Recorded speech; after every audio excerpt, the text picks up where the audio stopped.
జరగబోయే కబడ్డీ మ్యాచ్ గురించే కదా అంటున్నారు. నేను మాట్లాడుతున్నది ఫుట్బాల్ టీం గురించి. ఓ అలాగా. షిచ్చాన్ బంగారు, నేను నీతో ఎన్నిసార్లు చెప్పాను భోజనం చేసేటప్పుడు మాట్లాడకూడదు అని. ఇది భోజనం కాదు మామ్, ఇది ఒట్టి బ్రెడ్డే.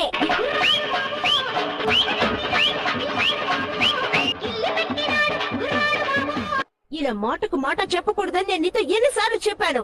మాటకు మాట చెప్పడానికి ఇది ప్రజావేదిక కాదు కదా.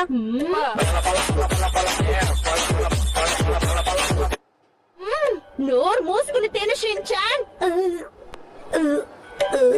నోరు మూసుకుని ఎలా తింటాను?